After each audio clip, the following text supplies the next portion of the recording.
Sa ngayon, ito yung pinopromote kong feeds, no? Ito yung pinapakain ko sa aking mga 1 month old, 3 months old nga, 3 weeks old nga kumakain na ganito, no? Pero mas advisable ko ito sa mga 1 month old hanggang 2 and a half or hanggang 3 months old. Yan. Kapag yung presyo naman nito is 35 pesos per kilo. Yan. Mas mahal siya kumpara dun sa ating grower feeds, no? Kasi nga yung grower feeds natin is mash. Yan. Pero mas maganda po talaga yung V-Pro. Yan. Tsaka syempre no, premium quality po ito at yung ating corn grits no, premium quality din. At higit sa lahat, every 50 kilos of ganitong feeds natin no is may halong King's Beta Plus 2 pakete every 50 kilos of feeds no. So 35 pesos lang per kilo.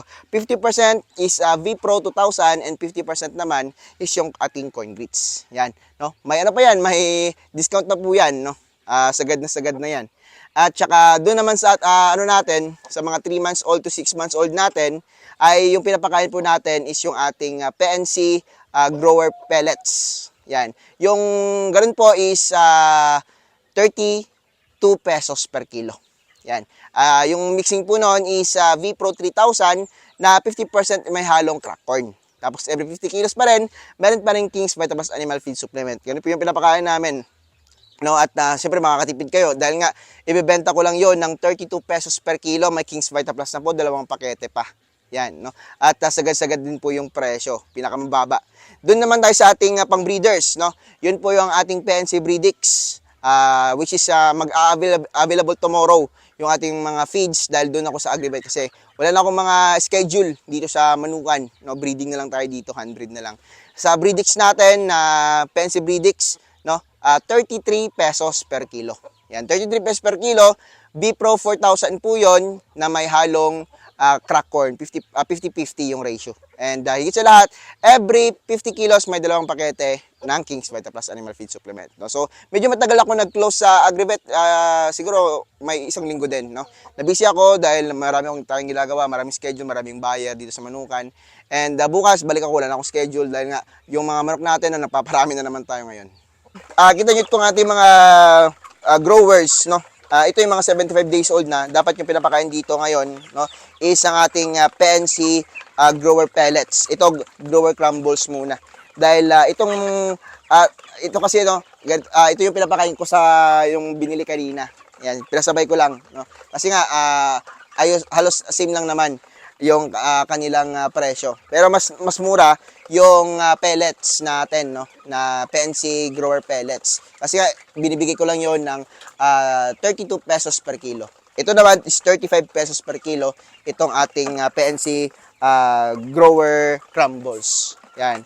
So, itong ano na to, itong idea na to, no, is alam to ng mga farmers, sa mga chicken farmers, no, na mga nagtitipid. Kasi kapag purong patuka, no, dito sa yung price ngayon ng V-Pro 2000 is 42 pesos per kilo, no.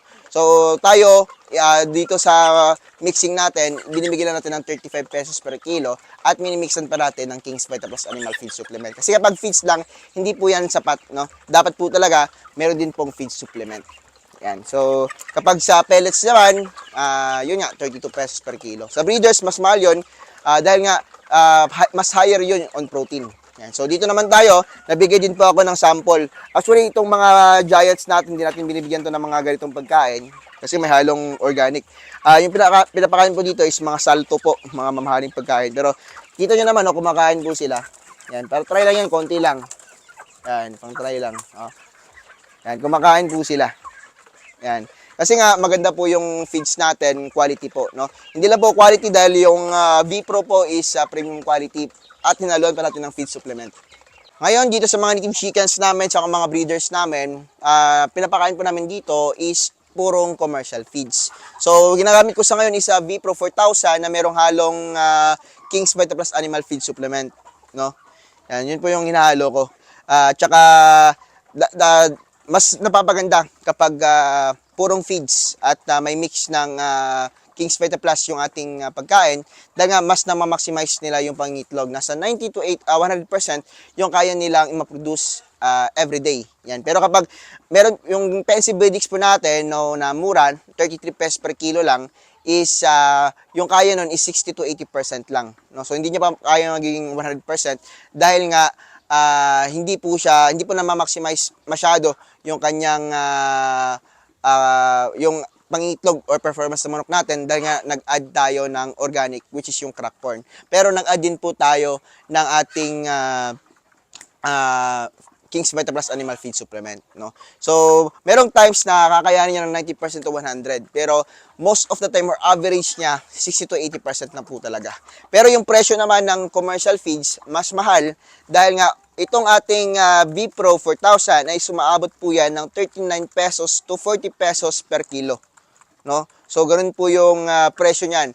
Yung ibang brands naman ay umaabot po ng 41 to 42 pesos per kilo. No, ganun po yun. So, halimbawa, tamang-tama lang yung buyer ninyo, hindi po masyadong marami, pwede po yun sa inyo, yung PNC Bredix. Dahil nga, ina-addan ko po yun ng King's Vita Plus at mura na po yung presyo. So, once again, about sa ating PNC feeds, no? Hindi po siya available every day. Every weekends po is rest day ko po. And dito lang po ako sa Manukan, nagbi-breeding. Yan. So, doon naman sa Agrivet natin, meron po tayong sinusunod na schedule dahil nga ako lang po mag-isa. And wala pong kita yung ating Agrivet dahil halos lahat ng dapat nakita natin is pinamimigay natin sa mga kanitib natin, no? Dini-discount natin, tinatabla lang natin, no, para makakuha kayo ng napakagandang feeds, no? So, ganoon po yun. And about naman sa ating PNC na feeds, no, ay palagi din naman available. At yung schedule ko po, no, doon sa Agrivet ay andun lang po sa Kanitive Vlogs. Yan.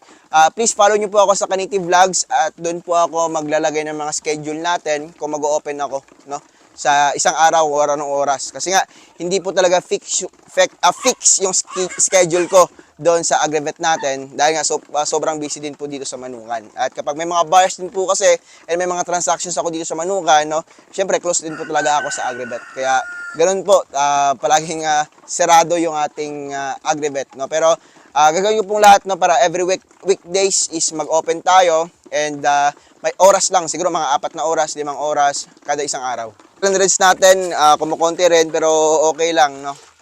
Madami pa tayong soon to be breeders. Yan. Yun talaga, no, hindi natin maiwasan yung mga buyers, sobrang dami din kasi nila. Pero tuloy-tuloy lang yung pag-breeding natin. May kaka-harvest lang po pala, no. Pero wala na, naka-reserve na po. Yan, nakabayad din si sir ng reservation fee. Yan. So, yun lang. And abang-abang tayo sa mga next na ano natin, next na papisa. Baka next na 3 papisa ko, no, is i-hold namin ni Papang para gawing breeders. Dahil talaga sa ngayon, no, grabe yung buyer and nakakaubusan kami ng manok dito.